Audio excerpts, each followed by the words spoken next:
of our paychecks. He is so good at getting into our television show. More importantly, it's not like he's getting into our show where, like, there wasn't space. No, we have a wide open space, and we need something to put it in there, and Jalen Ramsey always delivers. Jalen Ramsey is the one person who has had an entire block of the show devoted entirely to him. No one else has done that. I don't No think one has anyone come else is close capable of doing that. I want someone else to, but like, yeah, Tiger hasn't done that. LeBron hasn't done that. Thank But you, Jalen Ramsey, thank you, sir, for making our lives easier.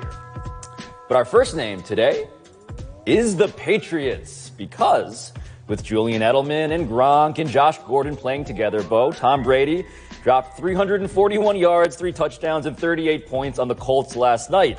How scared should the rest of the NFL be about this version of the Pats offense? Not based off last night. Now, granted, it was a Thursday night game, new guy getting worked in, all of that stuff. And if you're a Patriots fan, you feel good about the fact that Brady felt confident just throwing it up to Josh Gordon in double coverage, and he wound up getting it in front of perhaps the worst double coverage that there has ever been. That being said, 2 passes over 20 yards the whole game, by my count, by the Patriots. 2, Gronk still didn't have anything that looked like a big play. If they're going to nickel and dime, there are limitations to that, and nothing is frightening about a nickel and dime offense. Gronk is not looking like the old Gronk, that is true, but this was Tom Brady's best game of the year. I think that's safe to say, and the 2 interceptions that he ended up throwing in this game both hit his receivers in the hands, so you don't even really get to fault him so much for that. But what the Patriots did, and what they started doing, which is key here, is that they went into that 11 personnel formation. They got 3 wideouts, the tight end, and the running back. They haven't had the 3 wideouts to start, and now they got 3 good ones. They got Gordon, they got Edelman, and they got Hogan.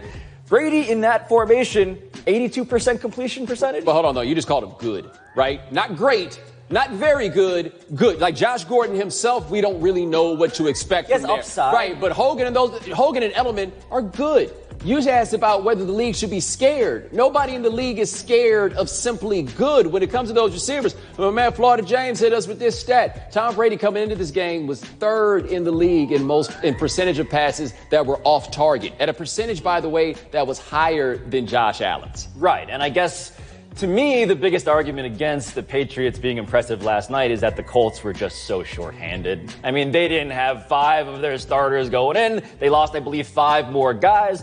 But if you are the rest of the league, I think you fear Tom Brady because he is Tom Brady, and Tom Brady with good to mediocre can still be a very scary but if that were the case, then we wouldn't be positioning this based on last night's performance. Like, if the whole argument is Tom Brady is scary, then that's the case every day. That offense doesn't look great. It's okay to say it. Josh Gordon, a little Randy Mossy. Threw that ball up there, playground style. You sound like a 12-year-old who doesn't know any better. The next question. Okay. Jalen Ramsey. Leading up to the Jags game playing Kansas City this weekend, Chiefs receiver Tyreek Hill had some words with the best corner in football, saying to Ramsey, quote, "He's all right, I guess. I can't wait to line up against him. I hope he presses me." Then yesterday, Ramsey was asked about Hill's comments, and let's check that. He's good for what he does for their team. He made All-Pro as a return specialist. Let's get that right. As a return specialist his rookie year.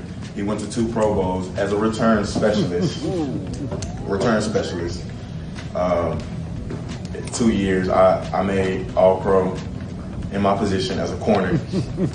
Went to the Pro Bowl as a corner. So it's not a wide receiver versus corner matchup. So we can get that out of the way off bat. Pablo? This is Jalen Ramsey taking I think a playful attempt at trash talk to a place that I'm not sure if Tyreek Hill was intending to go. Tyreek Hill did call him Bo in other quotes.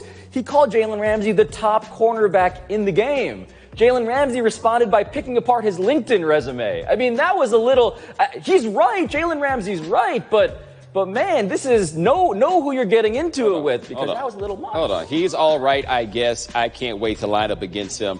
I hope he presses me. That is exactly what Tyreek Hill was going for, is what he got there. I don't care if he called the best corner in the league or not. He acted completely unfazed by this prospect, right? And, well, Jalen Ramsey, that's what you're going to wind up getting. Now, the thing is, what he said about Hill as a receiver in the first 2 years was correct. This year, Hill is leading the team in receiving when they are seemingly the most incredible offense that we have ever seen. What I ask, and I don't mean to be insulting in this way, but I imagine for a man of Jalen Ramsey's height, jamming that little dude right there ain't so easy. Like, there's a real odd job characteristic to trying to deal with him, except if odd job was really, really, really fast. Yes, he is odd jobbian, and I think one of the realities of this game, as much as we want this one-on-one matchup to be a storyline we can keep feasting on, is that, yeah, it's not just going to be Jalen Ramsey, it's going to be Tyreek Hill moved everywhere across the field. And by the way, if you're the rest of the Jaguars defense, you're probably chopping at the bit too, because that defense has been really, really good still. Well, the other thing to remember about the Jaguars is Jalen Ramsey is their best corner. Their number 2 corner, Bowie, or however you pronounce that. Yes, AJ Bowie. Yeah, it's been a long time since he's given up a touchdown pass. That's I think right. It's something like over 500 snaps. I think it's since he's given 700 up a touchdown snaps, pass.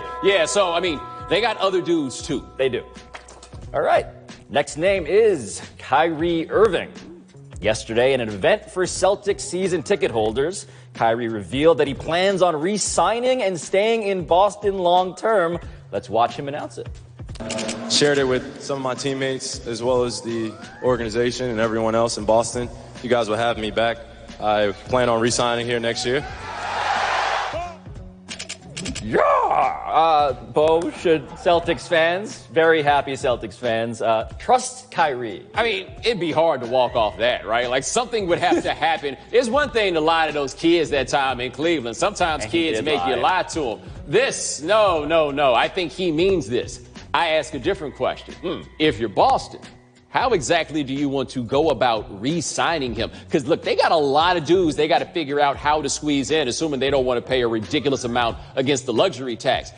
I don't know if out of all those guys you have to keep, if Kyrie at that money is necessarily the guy that you want to keep, because I still have my reservations about how much better he makes everybody else while he is playing. You do, and you do have a valid question there. I think Danny Ainge is counting on the idea that Kyrie Irving healthy is a top 10 guy who could be the first or second best player on a title-winning team. Now, I do think it's interesting that Kyrie Irving is doing this because it is a power move on behalf of Kyrie Irving, right? We've seen, I believe it's Bill Simmons and Jalen Rose who coined the phrase pre-agency. Before you're up, your contract's done, you get to exert some leverage over the marketplace. What he's doing is that in inverse. He's saying, you know what? I'm going to give you guys a promise ring, and in return, you guys celebrate me like it's my retirement farewell tour all year, even if I'm telling you I'm going to be around for a while. Except the difference is the way to get them to celebrate you is not by saying that you're going to stay. It's by acting like this is up in the air. And what Kyrie said about it was, no, I've already been sold on what this is going to be, right? Like he is saying that he does not require them to sell him on how great the place is. But what happens if Boston comes in and says, I know we can pay you this much money, but we'd like to try to keep this thing together. Therefore, we'd like to pay you this smaller amount in order to make this go. If Kyrie is cool with that, okay, everybody wins. I can't say from here how cool he is with that. Part of me still wonders, like, if you're Kyrie, do you do this because you know how they treated Isaiah Thomas? Do you do this because you want the people to be on your side? Yeah, I mean, how much did that help Isaiah Thomas? It did not help him. There we go. Next name's Conor McGregor. Conor was asked about Khabib Nurmagomedov. His comments that his grandfather, Christopher McGregor, quote, worked for the English Navy and killed your people. And Conor was a wee bit triggered. Wait, what? You should never take information from an informant. You should keep distance from the informant at all times. His manager is a snitch, terrorist, rat. And that's it. I could go into heavy detail, and I will. And I will go into heavy detail. He was pulled off of a flight going from Cairo, Egypt to New York City on September 11, 2001. He was caught with 5 passports in his possession. He turned informant and turned on the people that he was working with. He is I don't even know how that man is in this country. Don't ever take information from an informant, and that's what that man is doing. He's a rat. And I'm going to get him on Saturday night. Pablo, are you more interested in watching this fight now? I am afraid to truly dive into what was just discussed there. And that sort of speaks to MMA. These are some real accusations that in another world, in another sport, to be specific, would be treated far less whimsically, But here we get to sort of laugh and dive into the fact that, yeah, I'm kind of more into this fight now. So this is what I find interesting about this. Conor McGregor tapped into a commonality across the world in what he did there. Nobody likes a snitch. Right, like that is what he's banking on that one. Nobody likes a snitch, because as I interpreted those comments, he seemed to be saying that gentleman told on the terrorists. Well, that's... Right. But even then, he makes that pretty clear in this, but nobody likes a snitch. That's what he's riding out with it. You are correct. Fighting sports, we got a completely different set of rules on what is or is not appropriate, because we just don't expect very much decorum from people who beat the hell out of each other. And because Mr. Nurmagomedov is in fact enriching himself by being kind of allegedly, possibly slandered by this man? Yeah, I guess that can get him paid in a way. I think it will.